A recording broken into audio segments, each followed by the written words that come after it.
Following the repatriation of the late Right Honorable Raila Odinga's body from India earlier yesterday and the public viewing, the country today held a state funeral for the former Prime Minister of Kenya.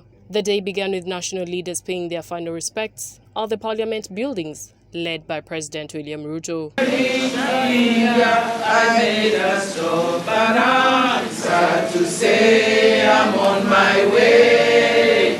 Won't be back for many a day. My heart is down, my head is turning around. I had to leave a little girl in Bondo town. But I'm sad to say. Later, the body was taken to Nyayo Stadium in Nairobi for the state funeral service, where thousands of mourners, including regional dignitaries, such as Somalia's President Hassan Sheikh Mohamud, gathered to honor his memory.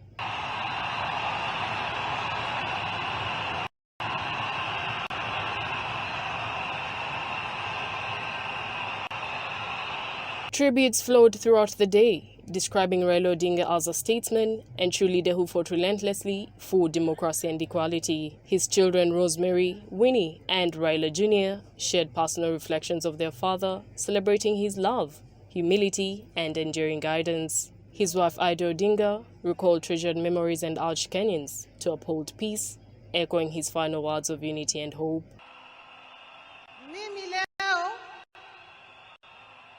Sina mengi ya kusema. Niko hapa na watoto wangu.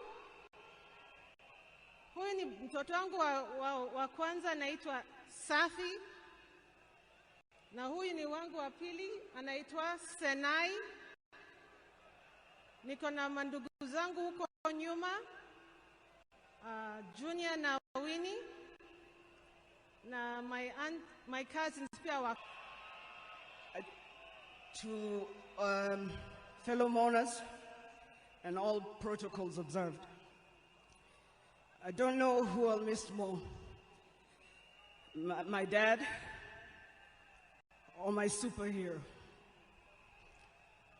I've been the luckiest girl in the world because you are my dad. Only 3 other human beings were as lucky as me: Fidel, Rosie, and Junior.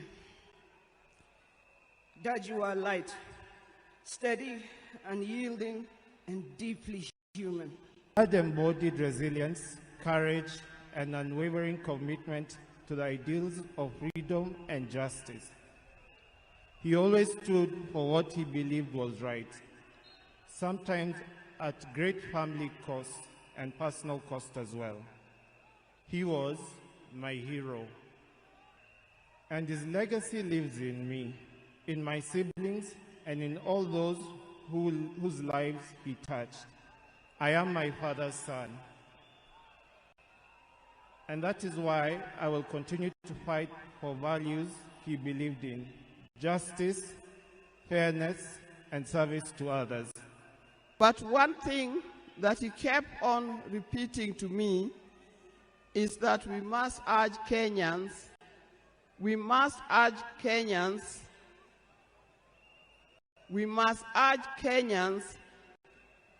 to live in peace. Senator Dr. Oburu Odinga, mourning the loss of his brother, called on the family to remain united and keep alive the values and vision that defined Raila's public life. I have a very heavy heart to say farewell to my dear brother. Raila was more than a brother to me. He was my friend. He was my age mate. He was my advisor, and he was my confidant, and he was everything, including business partnership. Either, please keep the family together and make sure that the fire of Raila keeps burning forever and forever more. Both the former President Uhuru Kenyatta and current President William Ruto paid glowing tributes, describing him as a patriot whose legacy will continue to inspire future generations. Historia ya Kenya ya kutetea haki za kibinadamu na haki za wananchi wote haiwezi iandikwe bila ya jina ya Raila Amolo Odinga kuwa nambari 1.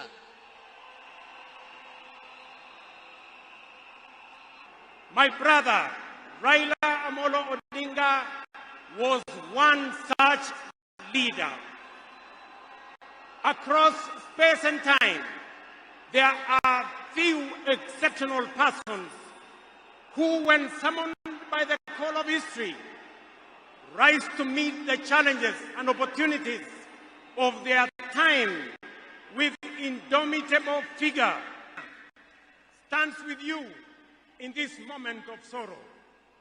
We share in your inexpressible grief, but we also share in your pride for your husband, your father, your brother, and your kin, who belonged not only to you, but also to us.